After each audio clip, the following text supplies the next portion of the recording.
Ikadalawampung kabanata. Muling nabuhay si Jesus. Kinaumagahan ng linggo, habang madilim pa, pumunta si Maria na taga Magdala sa libingan. Nakita niyang naalis na ang batong nakatakip sa pintuan nito. Kaya tumakbo siya at pumunta kay Simon Pedro at sa tagasunod na mahal ni Jesus. Pagdating niya sa kinaroroonan nila, sinabi niya sa kanila, "Kinuha nila sa libingan ng Panginoon at hindi namin alam kung saan dinala." Kaya tumakbo si Pedro papunta sa libingan kasama ang nasabing tagasunod. Pareho silang tumakbo, pero mas mabilis ang isa kaysa kay Pedro. Kaya nauna ito nakarating sa libingan. Yumuko siya at sumilip sa loob ng libingan. Nakita niya ang mga telang linen na ipinambalot kay Jesus, pero hindi siya pumasok. Kasunod naman niyang dumating si Simon Pedro at pumasok siya sa loob ng libingan. Nakita niya ang mga telang linen, maging ang ipinambalot sa ulo ni Jesus. Nakatiklop ito sa mismong lugar nito at nakahiwalay sa iba pang mga tela. Pumasok na rin ang tagasunod na naunang nakarating at nakita rin niya ang mga ito. Kahit na hindi pa nila nauunawaan ang tungkol sa sinasabi ng kasulatan na si Jesus ay muling mabubuhay, naniwala siya na muling nabuhay si Jesus. Pagkatapos nito, umuwi ang dalawang tagasunod. Nagpakita si Jesus kay Maria na taga Magdala. Naiwan si Maria sa labas ng libingan na umiiyak. Habang umiiyak, sumilip siya sa loob ng libingan at nakita niya ang dalawang anghel na nakaputi. Nakaupo sila sa pinaglagyan ng bangkay ni Jesus, isa sa may ulunan at isa sa may paanan. Tinanong nila si Maria, "Babae, bakit ka umiiyak?"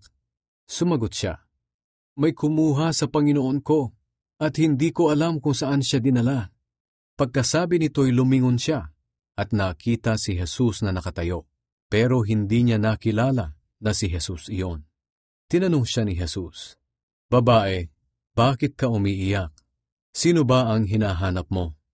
Sa pag-aakalang siya ang hardinero roon, sumagot si Maria, "Kung kayo po ang kumuha sa kanya, ituro niyo sa akin kung saan niyo siya dinala, at kukunin ko siya." Sinabi ni Jesus sa kanya, "Maria." Humarap si Maria kay Jesus at sinabi sa wikang Hebreo, "Rabboni!" Ang ibig sabihin ay, "Guro." Sinabi ni Jesus, "Huwag mo akong hawakan, dahil hindi pa ako nakakabalik sa aking ama. Pumunta ka sa mga kapatid ko at sabihing, babalik na ako sa aking ama na inyong ama, at sa aking Diyos na inyong Diyos." Kaya pinuntahan ni Maria na taga Magdala ang mga tagasunod ni Jesus, at ibinalita sa kanila na nakita niya ang Panginoon. At sinabi niya sa kanila ang mga ipinapasabi ni Jesus. Nagpakita si Jesus sa mga tagasunod niya. Nang takipsilim na ng araw na iyon, nagsama-sama ang mga tagasunod ni Jesus. Ikinandado nila ang mga pinto dahil sa takot sa mga pinuno ng mga Hudyo. Dumating si Jesus at tumayo sa gitna nila at sinabi, "Sumainyo ang kapayapaan."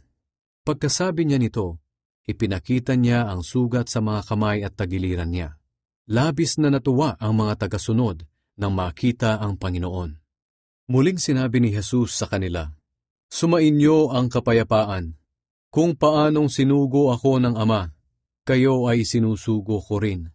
Pagkasabi niya nito, hiningahan niya sila at sinabi, "Tanggapin niyo ang banal na Espiritu. Kung patatawarin niyo ang kasalanan ng isang tao, pinatawad na siya ng Diyos. At kung hindi niyo patatawarin ang kanyang kasalanan, hindi rin siya pinatawad ng Diyos." Ang pagdududa ni Tomas. Si Tomas na tinatawag na kambal na isa rin sa 12 apostol ay hindi nila kasama noong nagpakita si Jesus. Kaya ibinalita nila sa kanya na nakita nila ang Panginoon. Pero sinabi niya sa kanila, "Hindi ako maniniwala hanggat hindi ko nakikita ang mga sugat ng pagkakapako sa mga kamay niya at mahipo ang mga ito, pati na ang sugat sa kanyang tagiliran." Makalipas ang 8 araw, nagtipon ulit ang mga tagasunod ni Jesus sa loob ng bahay. Kasama na nila si Tomas.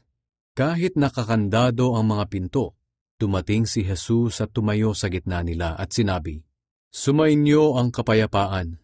Sinabi ni Jesus kay Tomas, "Tingnan mo ang mga kamay ko, Hipuin mo, pati na rin ang aking tagiliran.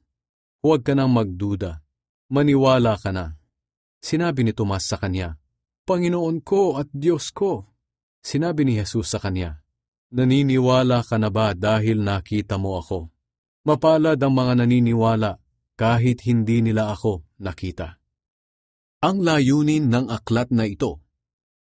Marami pang himalang ginawa si Jesus na nasaksihan ng mga tagasunod niya ang hindi naisulat sa aklat na ito.